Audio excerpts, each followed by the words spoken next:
TLA Teacher Guides. Number 4. New Teacher and Student Roles. 4.2. Facilitating Autonomous Learning. In this outline, we will have an introduction, then we will look at new teacher roles, new student roles, new approaches to teaching languages, and finally some conclusions. Introduction. Languages are used in face-to-face situations, but nowadays they are also used in computer and mobile device mediated communication. So it seems reasonable that the foreign language should be used in these two contexts too. New technologies have brought about a revolution in the way languages are taught.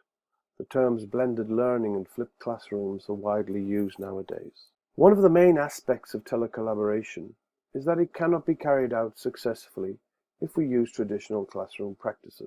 This means that teacher and student roles need to change, although many of the more modern approaches to the teaching of languages have already been implemented in non-virtual classrooms. Teacher roles. During student interaction in telecollaboration, teachers do not overtly teach a language. They provide students with the opportunity to acquire it. We will talk about the three main phases in telecollaboration in a moment.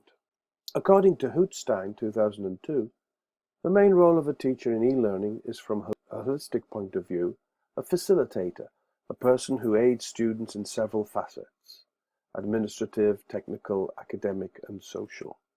The instructor.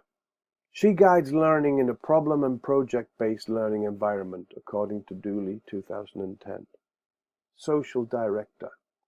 He creates and fosters a collaborative environment, sorts out, if needed, intercultural misunderstandings, and generally keeps things running smoothly from an interpersonal viewpoint.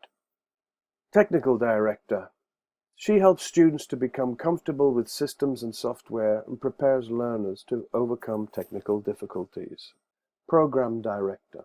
He directs the agenda, timetable, deadlines, decides on types of tools, etc. Student roles. The increasing use of new technologies in the classroom has brought about a new teaching approach which promotes a total change in the teaching-learning process in the classroom. We have evolved from a traditional perspective based on the final product and centered on the teacher to a model which is process-oriented and centered on the student. In this new learning model, the interaction is not only between the teacher and the student, but also between different students.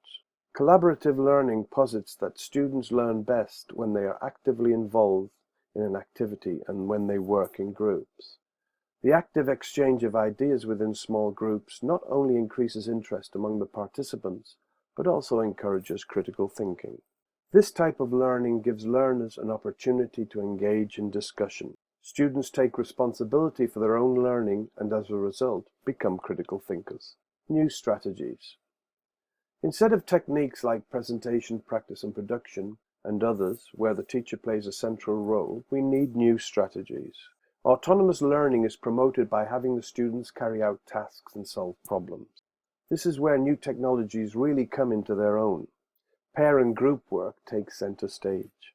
Negotiation of meaning takes place through participation and dialogue between students who are geographically distant. Facilitating autonomous learning. In telecollaboration, we use tasks as our main teaching and learning strategy. Tasks are divided into three phases. The pre-task phase involves explaining to one's students what they have to do and perhaps supplying them with the vocabulary and structures they will need if this vocabulary and these structures are new. In the main phase, the students carry out the tasks using video conferencing, virtual worlds, chats, etc. In the post-task phase, the teacher gets and offers feedback and further activities can be carried out. Conclusions. Facilitating autonomous learning involves several aspects such as changing teacher and student roles. Students take center stage while teachers, especially in the main task phase, take on the role of facilitators. Task-based learning is a central teaching learning strategy in telecollaboration and is perfectly suited to new teacher-student roles. Telecollaboration gives the students the chance to conduct meaningful conversations with students from other countries without having to move from their own school. Here are some of the references that we have used. Join us at the following addresses. Thank you very much for your attention.